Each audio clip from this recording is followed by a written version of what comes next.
First of all, why to watch a looks maxing guide from me? Let me give you a reason for that. Look at this picture. ये photo सितंबर 2021 की है. Just look at me. I've got no good looks, no muscle, no fashion style, no personality, nothing at all. Now look at this picture. ये photo दिसंबर 2023 की है. I've got good looks, good personality, good fashion style, good amount of muscle, overall improved looks. Now look at this picture. ये photo मेरे एक friend की है. ये वाली फ़ोटो 3 से 4 साल पुरानी है. He got no fashion style, no good looks, no muscles, no personality, nothing at all. Now look at this picture. ये फ़ोटो अभी रिसेंटली कुछ महीने पहले की है. He got good fashion style, good amount of muscles, good looks, good personality, overall improved looks. So I guess you've got an idea कि तुम्हें ये गाइड क्यों देखनी चाहिए. अब गाइड को शुरू करने से पहले मैं कुछ चीज़ों के बारे में बात करना चाहता हूँ. अगर तुम्हें लगता है कि मैं तुम्हें कोई ऐसी 4-5 मैजिकल चीज़ें बता दूंगा जिनका यूज़ करके अगर तुम्हारे पास हंटर आइज़ नहीं है, या फिर अगर तुम्हारी आईब्रोज़ की शेप ठीक नहीं है, एक कान ऐसे बाहर को आ रहा है, नाक बड़ी है, एक जो ऊपर है दूसरा जो नीचे है, लिप्स बड़े हैं, ऐसी चीज़ों को ठीक कर सकते हो, देन इस वीडियो में ऐसी किसी भी चीज़ के बारे में मैं बात नहीं करने वाला हूँ. अगर तुम्हें वैसी चीज़ों के बारे में सुनना है then you can just leave this video, it's not for you. दूसरी चीज़, अगर तुम्हें लगता है कि तुम आज अपने लुक्स पे काम करना शुरू करोगे एंड 1 महीने के बाद you will be the best looking motherfucker this world has ever known, then ऐसा नहीं होने वाला है. देखो ये पूरी ना एक प्रोसेस है एंड ये टाइम लेगी. तो अगर तुम्हें किसी ने कह दिया कि तुम ये चीज़ें करो एंड 1 महीने में तुम्हारे लुक्स बिल्कुल चेंज हो जाएंगे एंड वो नहीं होते, तो तुम्हें अपना कॉन्फिडेंस लो करके इनसिक्योर होने की कोई ज़रूरत नहीं है. अगर तुम ध्यान से देखो तो मुझे और मेरे दोस्त को भी 2 से 3 साल लगे अपने लुक्स को इम्प्रूव करने में. So it is a whole process and it is a time taking process. तो तुम्हें थोड़ा सा पेशेंस रख के अपने लुक्स पे अच्छे से काम करना है and you will be able to see significant results, I guarantee you that. तीसरी चीज़, जिन लोगों को लगता है कि लुक्स ही सब कुछ है या फिर जिन लोगों को लगता है कि लुक्स बिल्कुल भी मैटर नहीं करते, बोथ आर रॉन्ग. दोनों ही गलत हैं. देखो लुक्स मैटर करते हैं बट उतना नहीं जितना तुम्हें लगता है कि लुक्स मैटर करते हैं. Good looks is not equal to everything good. अब अगर तुम इस चीज़ को थोड़ा सा अवेयर होकर देखो ना कि तुम्हारे आसपास लाइफ में चल क्या रहा है, देन तुम इस चीज़ को बहुत क्लियरली देख सकते हो कि लुक्स कितना मैटर करते हैं एंड कितना नहीं करते. Let me give you an example. मेरे कॉलेज में I have seen a lot of people जिनके पास लुक्स अच्छे नहीं हैं but they still get girls, even 2 of them. अब तुम सोचो कि एक बंदा जिसके पास लुक्स अच्छे नहीं है, ही हैज़ 2 गर्ल्स. अब दूसरी साइड पे दूसरा बंदा जिसके पास अच्छे लुक्स हैं, अच्छी मसल्स, मतलब he looks good, he doesn't get any girl. अब ऐसा क्यों हो रहा है? अगर तुम इस चीज़ को थोड़ा ध्यान से देखो ना तो तुम समझ पाओगे कि लुक्स के अलावा भी ऐसी बहुत सारी चीज़ें हैं जो मैटर करती हैं लाइफ में. हाँ ऑब्वियसली अगर तुम्हारे लुक्स अच्छे होंगे then you will get more attention, तुम्हें 1-2 अपॉर्चुनिटीज़ ज़्यादा मिल जाएंगी. बट लुक्स अच्छे होने से सब कुछ अच्छा हो जाएगा, that is not the case. Now let's talk about looks maxing. इसमें हम 6 मेन एस्पेक्ट्स के बारे में बात करेंगे एंड अगर तुमने इन 6 की 6 चीज़ों पे अच्छे से काम कर लिया then your looks can go from -2 out of 10 to 6 to 7 out of 10 in just a few years. The first and the best thing which you can do to improve your looks is to build an aesthetic physique. ये best क्यों है? देखो अगर तुम एक aesthetic physique build कर लेते हो ना देन तुम्हारी फिजिकल अट्रैक्टिवनेस ऑटोमेटिकली इंप्रूव हो जाती है. एस्थेटिक फिजिक मतलब एक वी शेप की फिजिक जिसमें तुम्हारा शोल्डर एरिया वाइड होता है एंड वेस्ट एरिया नैरो होता है. फैट परसेंटेज इसमें कमी रहता है 10 to 12%, जिससे तुम्हारा फेस भी डिफाइंड दिखता है and it looks good. Now there are 6 essential muscles जिनको तुम्हें ट्रेन करना होता है to get an aesthetic physique, या फिर कह लो कि एक वी शेप की फिजिक पाने के लिए तुम्हें 6 मसल्स को ट्रेन करना पड़ता है जो कि एसेंशियल हैं, ज़रूरी हैं. वो 6 मसल्स हैं तुम्हारी neck, upper traps, lateral delts ये साइड वाले shoulders, upper chest, your lats and abs. ये बेस्ट चीज़ है but this is not the most important thing. अगर तुम्हारे पास एक फुली एस्थेटिक बिल्ड नहीं भी है एंड तुम्हारे पास थोड़ा बहुत मसल मास है जहाँ पे तुम्हारा पेट बाहर को नहीं आ रहा, अब मैं उन चीज़ों की बात नहीं कर रहा कि तुम बिल्कुल ही पतले हो या फिर तुम बिल्कुल ही मोटे हो, नो दोस केसेस. अगर तुम्हारे पास थोड़ा बहुत मसल मास है एंड तुम्हारा पेट ज़्यादा बाहर को नहीं आता, you still can improve your looks very much. क्योंकि अगर तुम मुझे देखो देन मेरे पास अच्छी खासी मसल मास है बट इतनी नहीं है कि तुम इसको एक प्रॉपर एस्थेटिक बिल्ड बोल सको. I still look good. अगर तुम मेरे दोस्त को देखो उसके पास भी ठीक ठाक मसल मास है बट उतनी नहीं है कि तुम उसको एक प्रॉपर एस्थेटिक बिल्ड बोल सको, ही स्टिल लुक्स गुड. अगर तुम चैट टैग को देखो, उस बंदे ने तो लुक्स मैक्सिंग के ऊपर पूरा एक चैनल खड़ा कर रखा है, उसके पास भी ठीक ठाक मसल मास है बट उतना नहीं है कि तुम उसको एक प्रॉपर एस्थेटिक बिल्ड बोल सको, ही लुक्स गुड. एंड ये बेस्ट चीज़ है but this is the most time taking thing. तो अगर तुम सोच रहे हो कि 1 महीने में तुम इम्प्रूव कर जाओगे, नॉट गोना हैपन। दूसरी चीज़, तुम्हारा फेस। अब इसको इम्प्रूव करने के लिए तुम म्यूइंग कर सकते हो, जिससे तुम्हारी जो लाइन बेटर हो जाएगी एंड फेस शेप अच्छी दिखने लगेगी। Now this is also time taking process, ये 1 दिन में नहीं होने वाला, 1 महीने में नहीं होने वाला।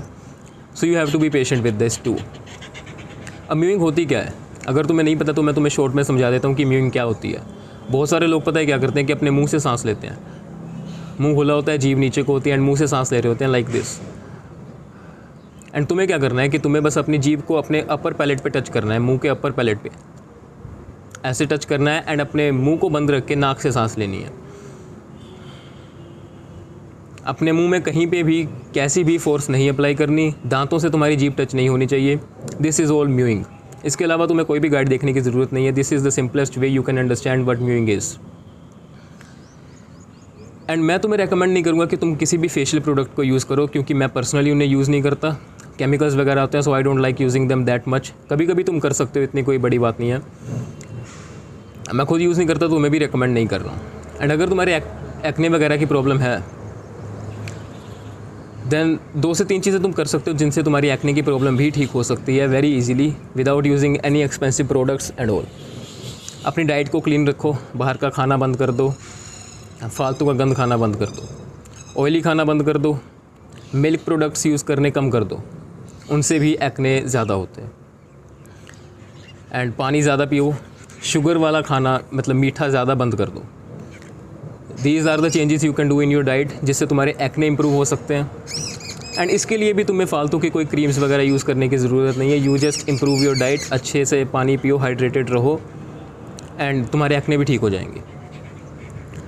एंड एक और चीज़ जो तुम कर सकते हो वह है कि अपने फेस पे आइस रब कर सकते हो 2 से 5 मिनट के लिए। बर्फ़ का एक टुकड़ा लेके उसको ऐसे रब कर सकते हो अपने मुंह पे। इससे तुम्हारे फेस की ब्लड सर्कुलेशन बढ़ेगी, पफिनेस जो होगी वो दूर हो जाएगी एंड तुम्हारा फेस अट्रैक्टिव लगेगा, ग्लो आएगा तुम्हारे फेस पे। एंड अगर तुम्हारी स्किन ऑयली है देन तुम मुल्तानी मिट्टी उसका भी लेप अप्लाई कर सकते हो हफ्ते में 1 से 2 बार, ज़्यादा करने की ज़रूरत नहीं है, क्योंकि वो फेस को ड्राई कर देता है, एसेंशियल ऑयल्स को भी खींच लेता है, वो पूरे ड्राई कर देता है। So you don't have to apply that much, हफ्ते में 1-2 बार ठीक है। This is all for your face. Third thing, your hairs. Get a good haircut and keep it clean. महीने में 2-3 बार अपने बाल कटवा लिया करो, क्योंकि जो साइड से तुम्हारे बाल ऐसे ऐसे आ जाते हैं ना, वो गंदे लगते हैं। तो अच्छा हेयर कट रखो एंड उसको क्लीन रखो। एंड अगर तुम्हें नहीं पता कि तुम्हारे फेस शेप के अकॉर्डिंग कौन सा हेयर कट सूट करेगा, तो थोड़ी बहुत रिसर्च करके तुम्हें पता लग जाएगा। 2-4 डिफरेंट हेयर स्टाइल्स ट्राई करो, जौन सा तुम्हें बेस्ट लगे उसको रखना शुरू कर सकते हो। अब अपने बालों के स्टाइल को सेट रखने के लिए तुम हेयर प्रोडक्ट्स का यूज़ कर सकते हो। फिर से वही बात, मैं तुम्हें रेकमेंड नहीं करूँगा रोज़ यूज़ करना, क्योंकि हार्मफुल होते हैं, केमिकल्स होते हैं, तुम्हारे बालों को ख़राब कर सकते हैं। बट हाँ, अगर तुम कभी कभी यूज़ करो, लाइक जैसे फंक्शन में चले गए या फिर हफ्ते में 1-आध बार यूज़ कर लिया, तो कोई प्रॉब्लम नहीं है। इन पे भी तुम रिसर्च करके देख सकते हो कि कौन सा तुम्हारी हेयर टाइप के लिए बेस्ट सूट करता है एंड उस हेयर प्रोडक्ट को यूज़ करना शुरू कर सकते हो। दूसरी बात करते हैं कि तुम्हारे फेशियल हेयर्स, बियर्ड। अगर तो देखो तुम्हारे ऊपर फुल बियर्ड ग्रो होती है तुम्हारे मुँह पे, देन तुम उसको क्लीन रखो, उसमें जो भी एक्स्ट्रा हेयर्स आते हैं उनको टाइम पे ट्रिम कर लो and you are good to go. And अगर तुम्हारे फुली ग्रोन बियर्ड नहीं आती, तुम्हारे या तो ऐसे जैसे मेरे आती है, यहाँ पे अच्छे से बाल नहीं आते पूरे, अगर तुम्हारे भी यहाँ पे आते हैं, then just trim it off या फिर उसको क्लीन शेव रख दो। और या फिर अगर तुम्हारे घुंघराले से बाल आते हैं, झांटू जैसे बाल तुमने मुँह पे रख के क्या करने, गंदे लगते हैं, जस्ट उसको ट्रिम कर दो या फिर क्लीन शेव रख लो। That will look much better than ऐसे घुंघराले से बाल रखना। एंड तुम खुद ट्राई करके देख सकते हो, मुझे बताने की भी ज़रूरत नहीं है कि लगते हैं या फिर नहीं लगते। तीसरी चीज़, तुम्हारे हेयर्स में ही तीसरी चीज़ इज़ योर आईब्रोज़। अब अपनी आईब्रोज़ को ग्रूम रखना ना बहुत इंपॉर्टेंट है। हमें से बहुत सारे लोग इस चीज़ को निगलेक्ट कर देते हैं कि इस पर कौन ही ध्यान देगा। बट तुमने देखा होगा कि बहुत सारे लोगों के ना यहाँ पे बाल आने शुरू हो जाते हैं। एंड इवन मेरे कॉलेज में मैंने देखे हैं बहुत सारे लोग जिनके यहाँ पे काफ़ी बाल and they don't even care about that. And उनके ऐसे लगता है कि एक ही आईब्रो है जो ऐसे चल के ऐसे जा रही है एंड इट लुक्स बैड। तो तुम अपने जो आईब्रोज़ के बीच वाले बाल हैं इनको या तो प्लक कर सकते हो या फिर ट्रिम कर सकते हो, कुछ भी कर सकते हो, बट जस्ट रिमूव दैम ताकि वो ठीक लगें।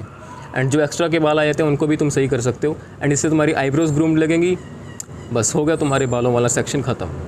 Fourth thing is your fashion and style. अब इसमें मैं तुम्हें कुछ स्पेसिफिक नहीं बता सकता कि तुम्हें ये कपड़े पहनने चाहिए, ये कपड़े पहनने चाहिए। तो तुम्हें ये अपने स्टाइल के हिसाब से अलग अलग चीज़ों को ट्राई करके पता करना पड़ेगा कि तुम्हारे ऊपर क्या सबसे ज़्यादा सूट करता है, एंड जो तुम्हें लगे कि तुम्हारे ऊपर सबसे ज़्यादा सूट करता है, सबसे ज़्यादा बेटर लुकिंग लगते हो, तुम उन कपड़ों को पहन के उनको पहनना शुरू कर दो। बट एक जनरल सी टिप मैं तुम्हें देना चाहूँगा कि always wear clean and pressed clothes जो तुम्हें अच्छे से फिट हों। ज़्यादा ही टाइट या फिर ज़्यादा ही खुले कपड़े जिनको हम ओवरसाइज बोलते हैं, they don't always look good. And तुम थोड़ा बहुत कलर कॉम्बिनेशंस पे, एसेसरीज़ पे, इन सब चीज़ों के बारे में भी रिसर्च कर सकते हो कि तुम्हें कौन सी सूट करेंगी, कौन सी नहीं करती। I don't do that much about accessories and all, but हाँ, colour combinations is a very important thing and a very major step in this fashion and style. अगर तुम मेरी और मेरे दोस्त की पुरानी फ़ोटोज़ देखो, like bro what the fuck is this, no fashion sense at all, no good style and it doesn't look good. But अगर तुम हमारी रिसेंट फ़ोटोज़ देखो, देन तुम अपने आप देख सकते हो कि कितना फ़र्क आ गया है लुक्स में, सिर्फ एक फ़ैशन को इम्प्रूव करने से। Fifth thing is your hygiene. अब आई डोंट थिंक ये चीज़ बताने की ज़रूरत है कि तुम्हें अपने आप को साफ़ भी रखना होता। This is a common sense वाली चीज़ है, बट स्टिल मैं तुम्हें एक दो चीज़ें बता देता हूँ। जब भी तुम बाहर जाओ, अपना मुंह एक बार शीशे में ज़रूर देख लिया करो, क्योंकि कई बार तुम्हारी आँखों के साइड पे यहाँ पे कुछ फंसा होता है मैल सी, तुम उसको निकाल लिया करो, इट डजंट लुक गुड। या फिर तुमने कुछ खाया हो, उसका कुछ दांतों में फंसा रह गया हो, एंड तुम ऐसे ही बाहर चले जाओ, फिर तुम ऐसे गिड़गिड़ा के हंस रहे हो, एंड इट लुक्स बैड। तो अपने दांत भी ऐसे करके साफ़ कर लिया करो। एक और चीज़ हाइजीन में जो मैं तुम्हें बताना चाहूँगा is to keep your nails trimmed. अब तुमने वो लोग देखे होंगे ना कि जिनके नाखून बड़े बड़े हो जाते हैं, एंड बड़े होने के साथ उनमें मैल भी फंसी होती है, तो वो ब्रो उसको देख के ही गंदा फील होता। यू कैन इमेजिन दैट कि एक बंदा जिसके, या फिर तुमने देखे होंगे बहुत सारे लोग ऐसे तुम्हारे कॉलेज में, स्कूल में, कहीं पे भी जहाँ पे भी तुम जाते हो, जिनके नेल्स बड़े होते हैं एंड उसमें कुछ मैल सी फंसी होती है, एंड इट लुक्स बैड। हो सकता है कि तुम्हारे खुद के हों, तो मैं तुम्हें बता रहा हूँ कि वो गंदा लगता है, उसको ट्रिम कर लिया करो। Sixth thing is to always smell good. जब भी तुम अपने दांत ब्रश करो, do not forget to clean your tongue too. Tongue cleaner use करो, या फिर अपने ब्रश का यूज़ करके अपने टंग को पूरा पीछे तक क्लियर करो। लाइक पूरा पीछे तक ब्रश को मारो जब तक तुम ऐसे गैग ना कर दो, क्योंकि तुम्हारे माउथ से जो भी गंदी स्मेल आती है ना, that comes from the tongue rather than your teeth. And तुम नहीं चाहते कि तुम किसी के कान के पास जाके कुछ बात कर रहे हो एंड तुम्हारे मुंह से स्मेल आ रही हो, एंड वो बंदा अंदर से तो ऐसे कर रहा हो एंड बाहर से तुम्हें खुश दिख रहा हो। You don't want that. And एक और चीज़ कि तुम अच्छे परफ्यूम्स यूज़ कर सकते हो जब भी तुम बाहर जाओ। लेयरिंग वगैरह सीख सकते हो परफ्यूम्स की कैसे करते हैं, and perfumes also give you like a touch of confidence. अगर तुम्हें मिलता है, तुम, मुझे पता नहीं तुम्हारा, बट मुझे तो थोड़ा सा ऐसे कॉन्फिडेंस सा फील होता है परफ्यूम लगा के, स्मेल अच्छा स्मेल करके। So these are the 6 steps, 6 major aspects जिनका यूज़ करके तुम अपनी लुक्स को इम्प्रूव कर सकते हो, बहुत हद तक इम्प्रूव कर सकते हो। एंड इनमें से कुछ स्टेप्स ऐसे हैं जिनको तुम मतलब इंस्टेंटली इम्प्रूव कर सकते हो, एंड कुछ चीज़ें ऐसी हैं जो टाइम लेंगी, जैसे कि एस्थेटिक फिजिक बिल्ड करना, म्यूइंग, ये सब चीज़ें टाइम लेंगी। अब तुम्हारा हाइजीन मेंटेन करना, ये तो तुम अभी कर सकते हो, या फिर अपना फैशन एंड स्टाइल इम्प्रूव करना, ये भी तुम अभी कर सकते हो, कोई ज़्यादा इतना टाइम लेने वाली चीज़ नहीं है ये।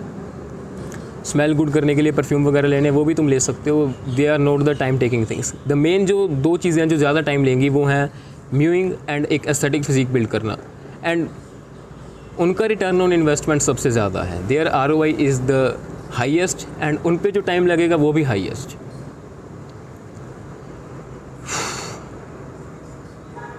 एंड अगर तुम इन 6 के 6 स्टेप्स को अच्छे से फॉलो करते हो, देन मैं तुम्हें गारंटी देता हूँ कि तुम 6 महीने, मिनिमम 6 मंथ तो देखो तुम्हें लगेंगे, इससे कम तो तुम एक्सपेक्ट ही मत करना। 6 months to 1 year, इसके बीच में तुम बहुत अच्छे से इम्प्रूव कर सकते हो अपने लुक्स को। एंड तुम्हें कोई भी फालतू की गाइड्स देखने की ज़रूरत नहीं है कि तुम कैसे अपने ऐसे हंटर आइज़ लेके आओ, या फिर अपनी आईब्रोज़ की शेप ठीक करो, या फिर तुम्हारी नाक बड़ी है, कान बाहर को हैं, जो ऊपर नीचे हैं। You don't need all this things. देखो तुम कोई मॉडल नहीं हो। जो मॉडल्स होते हैं ना, उनको इतने गौर से अपने फेस को देखना होता है, बिकॉज उनके फेस की ज़रूरत होती है मॉडलिंग में, उनको अच्छा दिखना होता है। बट इन डेली लाइफ तुम्हें इतने अच्छे लुक्स की कोई ज़रूरत नहीं है। तुम बाकी सब चीज़ें इंप्रूव करो जो मैंने तुम्हें बताई, एंड तुम्हारे लुक्स ऑटोमेटिकली इंप्रूव हो जाएंगे। बाकी तुम्हें किसी भी चीज़ के ऊपर इतना ऑब्सेस होने की ज़रूरत नहीं है, एंड ना ही इनसिक्योर होने की ज़रूरत है। इतनी कोई मैटर करने वाली चीज़ है नहीं है। This is all for this video. Will meet in the next one. Till then keep working hard and be a real man of God. Love you all.